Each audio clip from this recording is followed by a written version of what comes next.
In true French fashion, the Olympics opening ceremony took a bold and controversial turn. The Last Supper, or at least a setting similar to it, was presented with an unconventional cast, including drag queens and an obese Jesus, sparking rightful criticism for being divisive. Makes it a moot point about, I'm taking on religion here. No, you're not. You're just going for an easy target. Oh no, everything is art. No, that's not art. That's purposeful mockery of Christian faith and Christian religion. This kind of satire involving Jesus and Christianity is commonplace in media and public events. Yet, many can't help but wonder, why don't we see similar satirical portrayals of Islam? Now, obviously, many of you would immediately answer that question by saying, because they would go kaboom.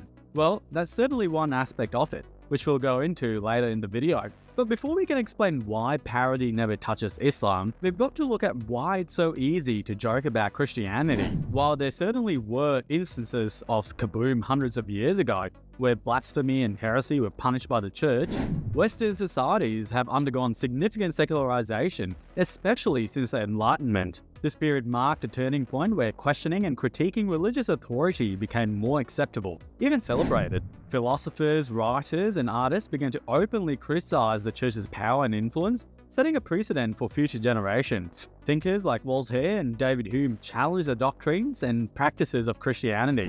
Voltaire's sharp wit and criticism, especially in works like Candide, targeted religious dogma and the church's involvement in state affairs. He famously advocated for religious tolerance and freedom of expression, encapsulated in his assertion that, "I disapprove of what you say, but I'll defend to the death your right to say it." Even in the performing arts, operas and plays began to incorporate themes that question religious practices and beliefs. Mozart's The Magic Flute contained elements that critique religious superstition and promote Enlightenment ideals of reason and virtue. Stage freeze! Don't say stage freeze, just do it. By the 20th century, satire had become a staple in various forms of media, from literature and art to television and film. The rise of mass media allowed for the broader dissemination of satirical content, making it a regular feature in public discourse. Shows like Monty Python's Flying Circus pushed boundaries with sketches like The Life of Brian, a film that parodied the story of Jesus and sparked controversy, yet became a landmark in satirical commentary on religion. This widespread exposure to satire of Christianity over centuries played a crucial role in desensitizing Western civilization to such critiques. This process of desensitization occurred gradually, as repeated engagement with satirical works made the public more accustomed to seeing religious figures and institutions subjected to humor and critique. When individuals repeatedly encounter content that challenges their beliefs in a non-threatening, often humorous way, it helps build a societal tolerance for differing perspectives. Yes, even the offensive. This cultural shift was bolstered by the Enlightenment ideals of reason, individualism, and freedom of expression. As these ideas took root, the Western public increasingly valued the right to question and critique authority, including religious authority.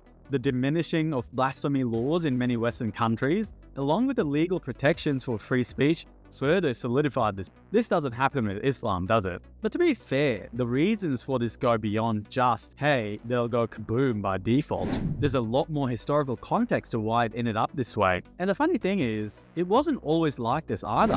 While it's a newer religion than Christianity, Islam has had a very different historical and cultural trajectory. Islamic civilization experienced a golden age, particularly from the 8th to the 13th centuries, where scientific, mathematical, and philosophical advancements flourished. This period was marked by vibrant intellectual culture, where scholars translated and built upon the works of Greek and Persian philosophers, making significant contributions to various fields, from medicine to astronomy. The Islamic Golden Age was a time of openness to knowledge, whereas diverse ideas were explored and debated. Interestingly, during this golden age and even afterward, there were quite a few artistic depictions of the Prophet Muhammad, especially within Persian culture. These artistic depictions, particularly in Persian miniatures, are rather famous and were created with the intention of educating and illustrating religious texts. They often feature Muhammad in various respectful ways, such as with a veil over his face or a halo of light, signifying his holiness. These images were typically found in manuscripts and were intended for private use rather than public display. The key here is that these depictions were created in a context where they were not considered blasphemous, but rather as expressions of reverence and educational tools. The Persian artistic tradition was notably liberal in its approach to religious iconography compared to other Islamic traditions. This relative openness can be attributed to a few factors, including the cultural and artistic flourishing of the time. The Persian Empire during the Islamic Golden Age was a hub of cultural and intellectual activity. This environment encouraged a more open and exploratory approach to art and literature, including the depiction of religious figures. Another factor was the influence of Shia Islam, which was predominant in many Persian regions. Shia communities have historically been more accepting of visual representations, including those of religious figures, as long as they were done with respect. This differs from the Sunni tradition, which has often been more stringent about Aniconism. Moreover, the illustrations were often included in religious and historical manuscripts to serve didactic purposes. They were meant to educate the literate elite and were not intended for public worship or veneration,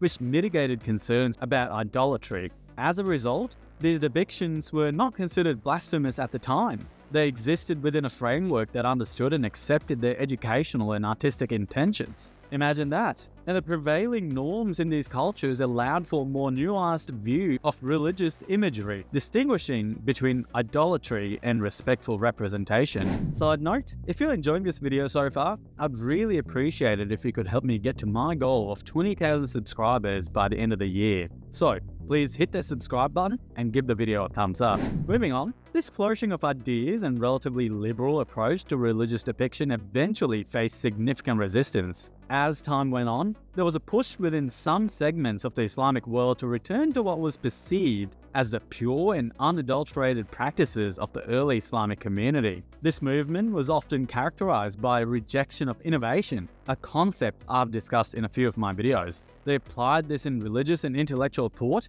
promoting an extremely conservative interpretation of Islam. Essentially, as many preachers even today say to their followers, they wanted society to go back to what it was like in Muhammad's period.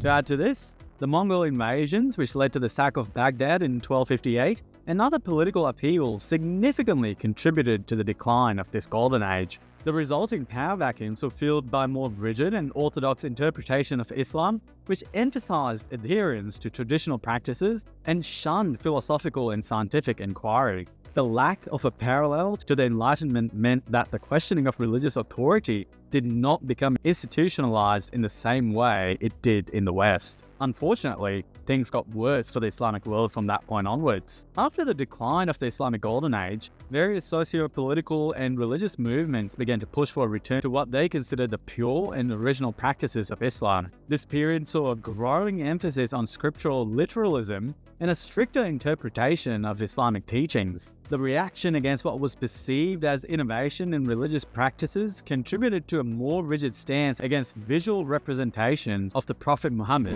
One of the pivotal factors in this transition was the rise of Wahhabism in the Arabian Peninsula in the 18th century. In fact, in my opinion, Wahhabism is still the plague that spreads extremism and destruction everywhere in the world. Founded by Muhammad ibn Abdul Wahhab, this movement advocated for a puritanical interpretation of Islam, vehemently opposing idolatry and any practices not rooted in the Quran and Hadith. Wahhabism's influence grew significantly, especially with the establishment of Saudi Arabia, where it became the dominant form of Islam. Add in the petrodollars and the major influence Saudi Arabia has in the Muslim world, and suddenly, Wahhabism had a considerable impact on the wider Islamic world, reinforcing the idea that any depiction of the Prophet is inherently blasphemous. I would go all the way and blame this specific ideology within Islam for preventing any sort of progress in many countries when it comes to intellectual pursuits. All of this really started to set in at the start of the 20th century. This period saw the spread of conservative Islamic views, especially through Saudi funding, which increasingly positioned any depiction of the Prophet Muhammad as a severe offense. This set the stage for numerous controversies and violent reactions to such depictions.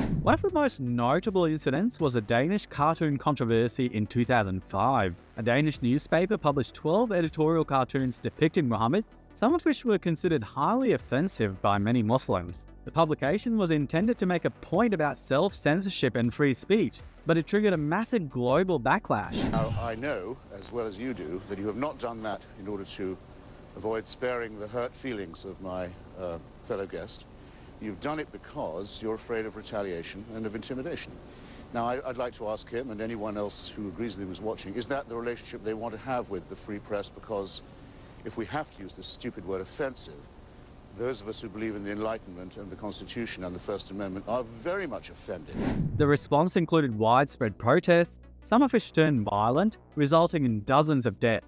Danish embassies in several countries were attacked, and there were calls for boycotts of Danish goods. Another significant incident occurred on TV, and I'm sure you're familiar with this. The creators of South Park, Trey Parker and Matt Stone, faced serious threats in 2010 after they depicted the Prophet Muhammad in a bear costume in one episode. The controversy reached a peak when a radical Islamic website warned that they could face the same fate as Theo van Gogh, a Dutch filmmaker murdered in 2004 for making a film critical of Islam. In response to the threats, the show's network, Comedy Central, heavily censored the episode, including bleeping out the Prophet's name and covering his image with a black box. The tension surrounding depictions of Muhammad reached a tragic apex with an attack on French satirical magazine Charlie Hebdo in 2015. The magazine had a history of publishing provocative cartoons, including those of Muhammad. On January 7, 2015, 2 gunmen stormed the Charlie Hebdo offices in Paris, killing 12 people, including prominent cartoonists and editors. The attackers claimed they were avenging the Prophet,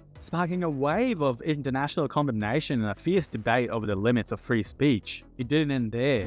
More recently, tragedy struck France once again in 2020. French schoolteacher Samuel Paty was brutally murdered by an Islamic extremist. Paty had shown Charlie Hebdo cartoons depicting Muhammad during a class on freedom of expression, which led to outrage among some parents. The attacker was motivated by radical Islamist beliefs, and the incident shocked France and the world. I think a precedent at this point was certainly set. Parody shows were met with violence, magazines were met with violence, and school teachers were met with violence. And it's not just the violence that scares people when it comes to making fun of Islam. If you go back to the Danish cartoons, the Danish Prime Minister at that point described it as Denmark's worst international relations incident since the Second World War. The Organization of Islamic Cooperation and the Arab League wrote letters to the Danish Prime Minister. Ambassadors from Muslim-majority countries demanded to meet with him as well. There were boycotts. Large demonstrations were held in Muslim-majority countries and honorary Islamic countries like the UK. Some of these demonstrations ended up at a point where Muslims in countries like Nigeria used the opportunity to attack Christians. Western embassies were also attacked in multiple countries like Lebanon. Do you notice how, at no point, despite these being rather serious repercussions, none of these countries or groups ever understood the idea of secularism in another country? Yeah, perhaps the Arab League countries can't make parodies in their own country. But in Europe, absolutely they should be able to.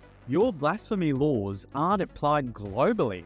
This is why stopping satire and jokes because of these threats, I believe, is giving in to extremists. In fact, we need the media, including the performing arts, to satirize Islam even more, especially now that the internet allows for mass distribution of media. As I mentioned earlier, historically, the West's gradual desensitization to satire of Christianity played a significant role in fostering a culture of open dialogue and critical thinking. This didn't happen because artists stopped the minute they were met with backlash or even violence. By consistently challenging religious authority through humor and critique, Western societies developed a greater tolerance for diverse viewpoints and a stronger adherence to the principles of free speech. Ironically, I would argue this is why religions like Islam, that were historically very hostile to Europe, are even allowed in these countries. The importance of satire and parody in this context cannot be overstated. Satire serves as a mirror reflecting societal norms, values, and hypocrisies. It provides a unique way to question authority,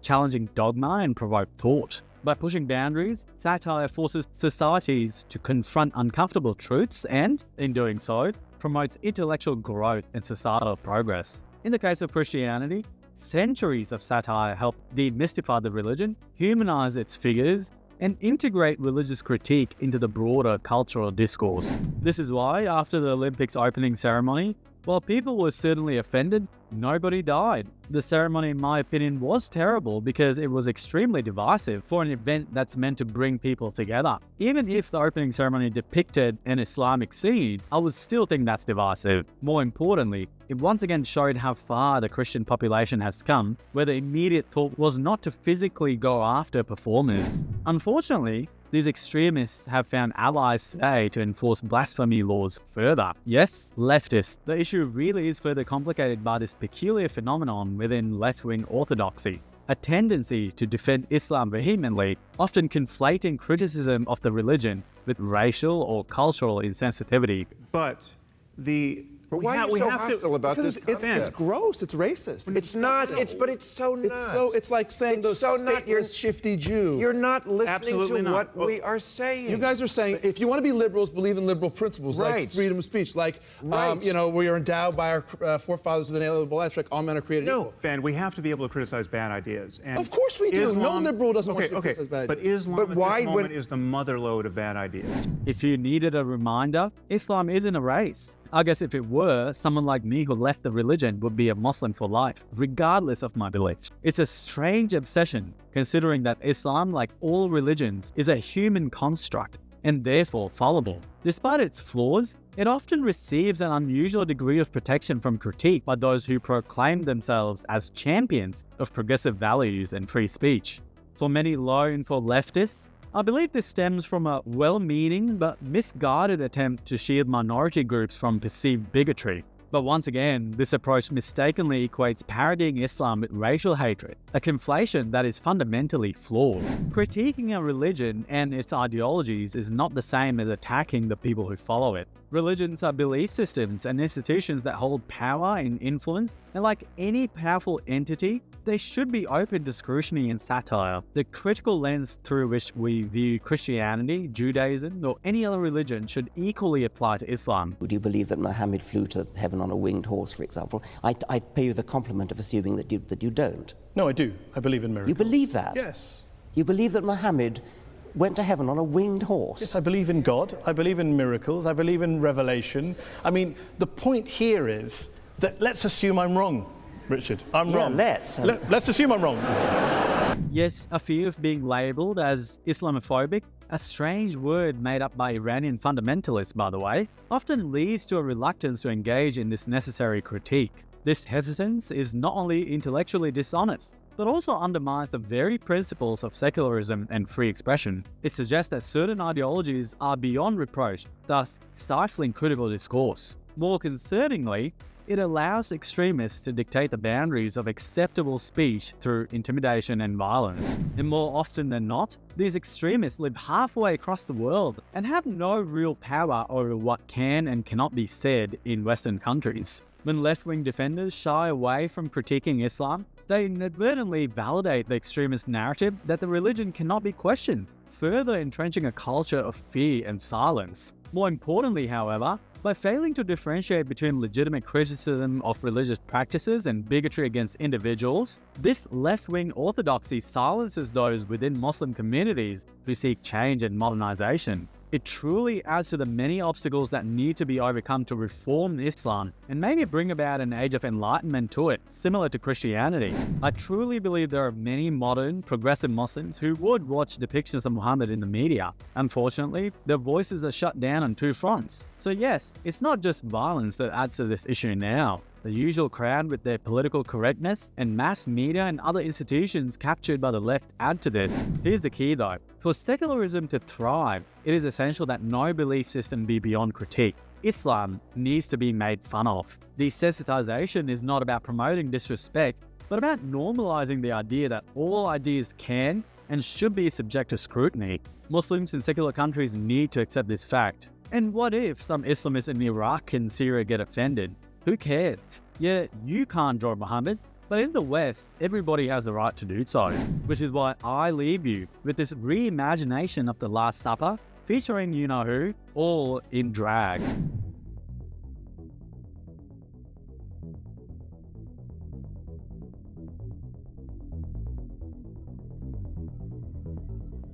Once again, thanks for watching. Remember to hit that like and subscribe button, and I'll see you in the next one.